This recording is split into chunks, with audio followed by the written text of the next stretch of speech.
As comissões de inquérito na Assembleia Legislativa da Região Autónoma da Madeira são um problema grave. Elas são normalmente manipuladas pela maioria e os resultados são sempre os resultados da maioria. E isso nós já sabemos, já aconteceu em várias circunstâncias, aconteceu com a dívida, aconteceu com o Cesarama, aconteceu agora com o dengue, enfim, tem vindo a acontecer sistematicamente. Mas é importante referir que esta questão do dengue é uma questão muito grave. E é uma questão muito grave porque tem implicações do ponto de vista de saúde pública, naturalmente, graves também, e do ponto de vista económico.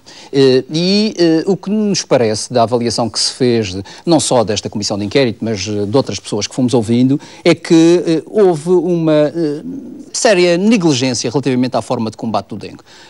Não se deu a devida importância ao fenómeno, não se fez aquilo que se tinha que fazer, que era criar uma estrutura de comando, permitam-me assim, que permitisse de alguma forma avaliar aquilo que eram as consequências possíveis de um surto desta natureza. Está a ser feito, e as consequências, eu vou já lá, e as consequências possíveis, quer com impactos na economia, quer com impactos na saúde pública.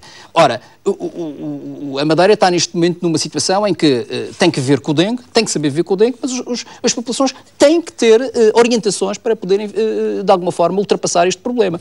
Porque, se não o fizermos, podemos ter aqui um agravamento significativo da situação. E há aqui problemas que têm que ser resolvidos, como, por exemplo, onde é que vamos buscar o dinheiro para o combate ao dengue? É uma questão relevante, porque eu acho, sinceramente, que não deve ser apenas o Governo da Madeira a pagar para resolver este problema. A União Europeia tem responsabilidades nesta matéria, mas a pergunta é o que é que está a fazer o Governo Regional neste momento junto à União Europeia para obter meios suficientes para garantir o combate ao dengue? Porque a União Europeia não tem nenhum interesse em que este surto do dengue vá pela Europa dentro. Não tem interesse nenhum e, portanto, com certeza que está sensível a isto, como o Governo português também está sensível a isto. E, portanto, há aqui matérias que não estão a ser adequadamente tratadas. Eu, recentemente, também na mesma conferência que teve o deputado Martinho, apercebi-me que havia uma estrutura de comando que era labiríntica, diga-se em abono da verdade, e que não tinha ninguém com responsabilidades efetivas. Ou seja, eram as pessoas que hoje já trabalham nos departamentos que também davam uma perninha à questão do dengue. Ora, isto não funciona assim. O problema é demasiado sério, e tem que haver, de facto, uma estrutura de comando séria, com um projeto sério, com um orçamento sério, com muitas pessoas envolvidas, de maneira a poder combater este fenómeno. Porque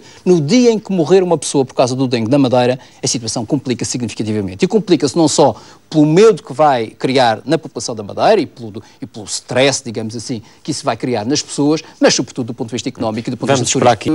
O Presidente da República tomou uma opção, recentemente, de defender as medidas deste Governo. E ao tomar uma opção dessa natureza, deixou de ser o fiel da balança. O Presidente da República poderia ser o fiel da balança, poderia ser um moderador, poderia ser o homem que fazia pontes e que é fundamental no país, na situação em que está. E deixou de o ser. Ao deixar de o ser, criou uma situação muito difícil para ele próprio. E este Conselho de Estado, que teve o nome pomposo de ser pós-Troika, não tinha nenhum desses objetivos. A ideia principal do Presidente da República era segurar o Governo, que ele próprio deu a mão. E, portanto, se caísse, era o Presidente da República que ficaria com um problema. E, portanto, eu devo dizer que a minha inteligência não é suficiente para perceber como é que o Presidente da República, perante o Estado do país, cria um Conselho de Governo, cria um Conselho de Estado para decidir e para falar sobre o pós-Troika.